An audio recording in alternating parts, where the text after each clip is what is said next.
stands up really tall, right? He doesn't really slouch at all, doesn't really bend his knees too much. He kind of just walks forward. Even though he is a bit shorter than Deontay Wilder, he seemed taller in there because of his stance compared to Deontay Wilder's. And because of that, there's a lot of surface area to hit. There's a lot of targets for a guy like Wilder. So he started going to the body, which is something we don't normally see from Wilder. And it just shows he is progressing, he is learning, and he's adding new wrinkles to his game, which is amazing because the power that he has with the speed of his punches, it's just making him a lot more dangerous for guys like Joshua, guys like Tyson Fury, other great heavyweight boxers in the future. But overall, the body punches weren't really landing. You know, Deontay Wilder, even though he's been practicing them and training a lot in live action against a professional boxer, his range was just a little bit off for those punches. And people like to say Wilder, you know, he's not too crafty in there. You know, he only really throws like a 1-2. He only has a good straight right hand. But even with that combination, that 1-2 he throws all the time, there are some sneaky techniques he gets in there with that creates opportunities, that creates openings for his right hand.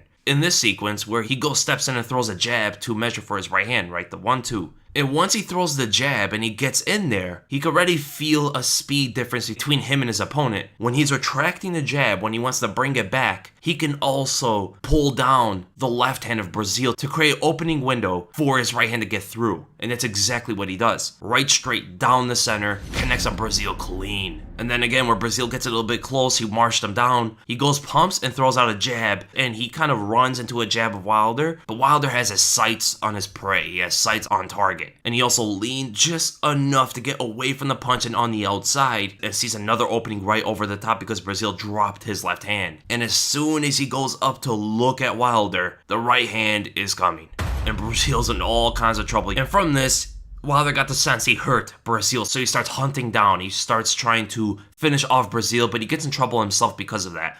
Right, if he kept distance a little bit better, he wouldn't have been able to get caught the way he did, right? So he came down there, starts throwing punches like crazy. Breazeale's covering up, he's blocking a lot of them, and Breazeale starts ducking his head, closing his eyes, and throwing punches, hoping something lands. But because Deontay Wilder is right in distance for it, and Breazeale's moving his head and just throwing punches, the right hand twice lands on Wilder, and it backs him up where he should be. And then the knockout came, and I'm not gonna lie, I found it amazing, of course, one punch KO, but the way Wilder set that up, it was kind of amusing, you know? So he came there ready to knock this guy out, right? He came in there with that big bomb that he lands on most of his opponents that almost nobody's able to take besides Tyson Fury. What he does is, he does that double hop, you know, with his back foot. Does that double hop with the back foot, almost like getting ready to sit on the biggest punch you can throw, you know? It's kind of like whenever you go to an amusement park or any of these festivals, whatever they are, where they have that punching machine, you know, where you hit it, you try to break the high score. Supposedly, harder you punch, the higher number you get on it.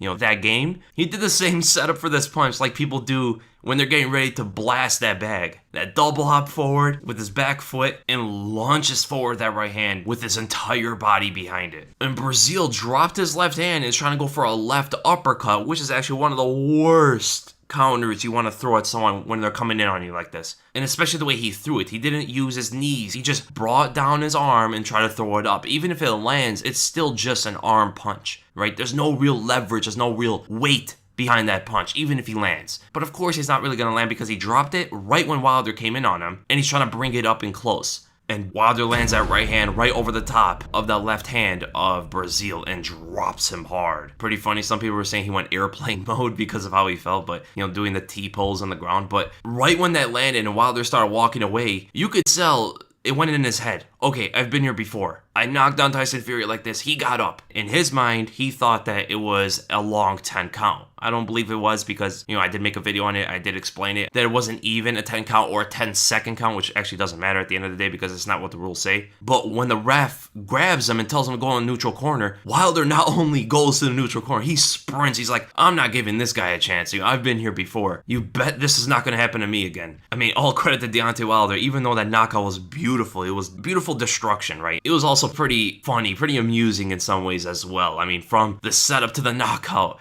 that you see people do in amusement parks, to the actual KO punch, which was awesome, to the landing of Breazeale, and then to Deontay Wilder sprinting to the neutral corner. You know, I like this fight, and you have to give credit to Breazeale too, man. Breazeale fought back. He traded with Wilder in there. He showed toughness, he took some good punches, and he was able to weather some of the storm of Wilder, which most boxers can't say. So great fight from both these guys, but Wilder just showed he's just on that level, man. Him, Tyson Fury, Anthony Joshua are really the only fighters. You could say also Luis Ortiz. We don't know how old that guy is, so I don't know if he's gonna still be as good as he was in a year or two from now, but the top 3 guys need to fight each other. I mean, Wilder especially is showing what happens when you don't put the top guys against him. Anthony Joshua could, sometimes be a little bit too technical when he could put guys out of there. And Tyson Fury doesn't have that knockout power, but he kind of clowns on people, just finesses them a bit. Deontay Wilder's blasting these guys to another dimension. And the crazy thing about Wilder is he's still hungry. Even when he's fighting these guys, his pre-fight talk was, some people say scary. It just shows his motivation, it shows his drive. He still has that fire under him, and he's making a ton of money too, so it's not even the money that's killing his motivation. He wants to fight Joshua. He wants to fight Fury again. Let's do it, man. You're not doing these other boxers, these lower tier boxers, any favors by giving them these guys. So I hope you guys enjoyed the breakdown. If you did, make sure to give it a thumbs up. If you enjoyed my content, make sure to subscribe. And I'll see you guys in the next one.